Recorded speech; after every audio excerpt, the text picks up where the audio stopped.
कोलकाता के आरजीकर अस्पताल में लेडी डॉक्टर से रेप और मर्डर के मामले में केंद्रीय जांच ब्यूरो यानी सीबीआई की जांच लगातार जारी है। अब इस मामले में सीबीआई ने एक बड़ा एक्शन लिया है। सीबीआई ने सोमवार को कोलकाता के RG Kar medical college and hospital के पूर्व प्रिंसिपल डॉक्टर संदीप घोष को गिरफ्तार कर लिया है। सीबीआई ने संदीप घोष को संस्थान में वित्तीय भ्रष्टाचार में कथित संलिप्तता के आरोप में गिरफ्तार किया है। संदीप घोष के साथ 3 अन्य लोगों को भी गिरफ्तार किया गया है। संदीप घोष की गिरफ्तारी के 1 घंटे के अंदर ही सीबीआई ने संदीप घोष के सिक्योरिटी गार्ड अफसर और 2 वेंडर को भी हिरासत में ले लिया, जो आरजीकर अस्पताल को सामग्री की आपूर्ति करते थे, जहां 9 अगस्त की रात एक लेडी ट्रेनी डॉक्टर के साथ दरिंदगी के बाद उसकी हत्या कर दी गई थी। आरजीकर अस्पताल के सेमिनार हॉल में ही लेडी डॉक्टर का शव बरामद किया गया था। मीडिया रिपोर्ट्स के मुताबिक संदीप घोष के अलावा गिरफ्तार किए गए 3 लोगों में संदीप घोष का सिक्योरिटी गार्ड अफसर अली खान और अस्पताल के 2 विक्रेता विप्लव सिन्हा और सुमन हाजरा शामिल हैं। 23 अगस्त को कलकत्ता हाईकोर्ट ने आरजीकर अस्पताल में कथित वित्तीय अनियमितताओं की जांच राज्यों द्वारा गठित विशेष जांच दल यानी एसआईटी से सीबीआई को सौंपने का आदेश दिया था।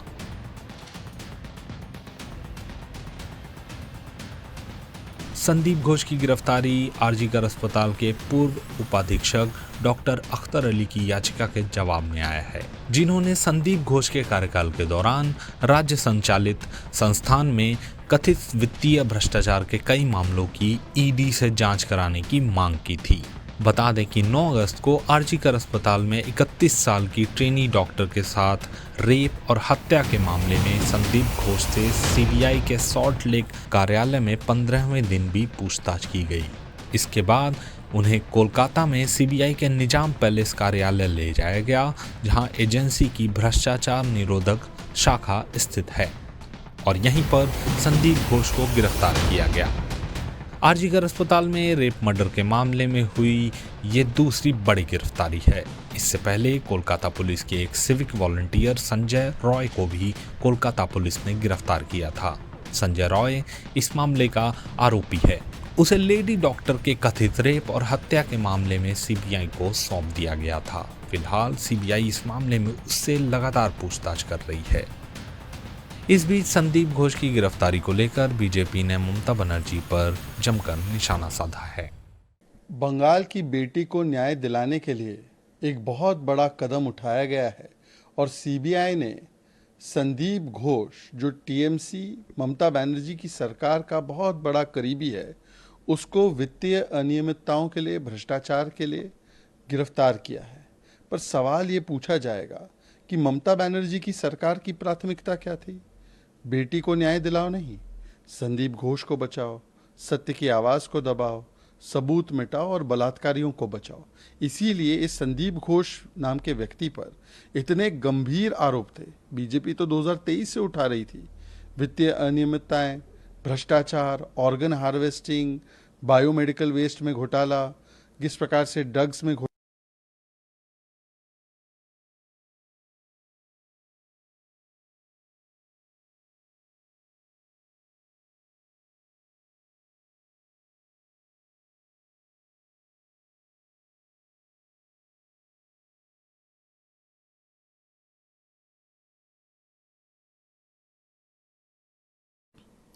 देखिए, बंगाल की बेटी को न्याय दिलाने के लिए एक बहुत बड़ा कदम उठाया गया है और सीबीआई ने संदीप घोष, जो टीएमसी ममता बनर्जी की सरकार का बहुत बड़ा करीबी है, उसको वित्तीय अनियमितताओं के लिए, भ्रष्टाचार के लिए गिरफ्तार किया है।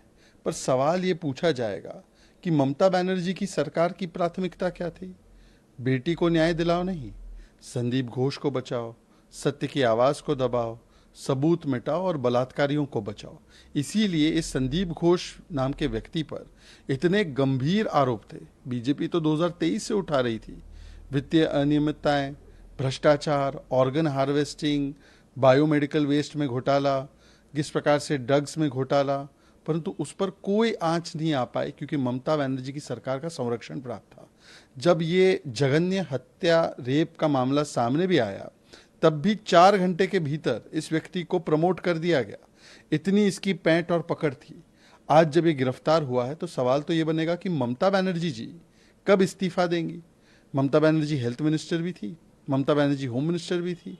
क्या उनको नैतिक जिम्मेदारी नहीं उठानी चाहिए? उल्टा उनके विधायक, उनके नेता प्रोटेस्टर्स को धमका रहे हैं, गाली गलौज कर रहे हैं। ममता बनर्जी जो है वो देश में दंगा लगाने की बात कर रही है, और इंडिया अलायंस के सारे नेता जो है, जो लड़की हूँ की बड़ी बड़ी बातें करते हैं या जो संविधान बचाओ की बातें करते हैं, चाहे कोलकाता हो, चाहे केरला हो, चाहे कन्नौज हो, बेटियों के पक्ष में ये सभी लोग चुप हो चुके हैं। प्रियंका वाड्रा जी भी, राहुल गांधी जी भी, अखिलेश यादव जी भी। टीएमसी की मानसिकता तानाशाही मानसिकता एंड कल्चर है, इसलिए टीएमसी तो नाम ही है इनका। जिस प्रकार से इनकी विधायक ने, लवली मैत्रा ने प्रोटेस्टिंग डॉक्टर्स को कसाई कहा है, सोचिए। वो डॉक्टर्स न्याय के लिए सड़कों पर उतरे हैं, बेटी के लिए न्याय चाहते हैं, माता पिता उनके साथ खड़े हैं, सुप्रीम कोर्ट उनके प्रोटेस्ट को सही बताता है, पर टीएमसी इनको कसाई बताती है। क्यों? क्योंकि वो सच की बात करना चाहते हैं और वो बलात्कारी को सज़ा दिलाना चाहते हैं। इसका मतलब क्या हुआ कि ये टीएमसी का चाल चरित्र चेहरा है। उदयन घोष ने बोला उंगली तोड़ देंगे, जिस प्रकार से कुणाल घोष ने पुलवामा से तुलना की। अरूप चक्रवर्ती ने कहा कि ये महिलाएं बॉयफ्रेंड के साथ जाती है, और ये जो महिला है, जो एमएलए है, इनके पति कोलकाता पुलिस में आईपीएस ऑफिसर है। वही कोलकाता पुलिस जो पश्चिम बंगाल की सारे डॉक्टर्स को लगातार धमका रही है, डराने का काम कर रही है, जो गुंडों को रोक नहीं पाई। मैं पूछना चाहता हूं ममता बनर्जी जी से कि इतनी नफरत क्यों है आपको डॉक्टर्स के साथ? क्या आज आपको इस व्यक्ति को पार्टी से निकालना नहीं चाहिए और सार्वजनिक रूप से टीएमसी को माफी मांगनी चाहिए? टीएमसी ने भी इस मामले में ममता सरकार को कटघरे में खड़ा किया है। केस में संदीप घोष, उसको अरेस्ट कर लिया है सीबीआई, लेकिन ये अरेस्ट हुआ है करप्शन के चार्ज में जो केस है उसमें। तो अगर उसमें मटेरियल है तो अरेस्ट हो गया है, उसके ऊपर हमारा कोई कमेंट नहीं है। जो होना चाहिए वो होने दीजिए। लेकिन ये जो असली मैटर है रेप और मर्डर का, उसका अपडेट क्या है ये भी तो सीबीआई को बताना चाहिए। जो एक ही अरेस्ट हुआ वो तो 12 आवर्स 24 आवर्स के अंदर कोलकाता पुलिस ने ही वो एलिगेशन जिसका ऊपर थे वो संजय राय को अरेस्ट कर लिया था। उसका बाद क्या हुआ? क्यों इतना delay? Justice is delayed, that means justice is denied. और ये डिले अभी क्या हो रहा है? जिस लोगों को मन में आघात है वो लोग प्रोटेस्ट कर रहे हैं, जिस लोग कुछ पॉलिटिकल पार्टीज वो मिस कैंपेन कर रहा है, फेक न्यूज डाल रहा है, पॉलिटिक्स कर रहा है, ये तो डिले नहीं होना चाहिए। तो सीबीआई को ये बताना पड़ेगा। ये करप्शन चार्ज में संदीप घोष अरेस्ट आप लोग कर लिया, ठीक है, लेकिन ऐसा ना हो वो सिर्फ नजर घुमाने के लिए आप लोग अरेस्ट किया। असली केस का अपडेट क्या है? क्या वो संजय राय एक ही आदमी था या कोई चक्र था? इसका पूरा अपडेट, ये इन्वेस्टिगेशन क्या हो रहा है, ये सीबीआई को क्लियर करके ये अपडेट बताना पड़ेगा।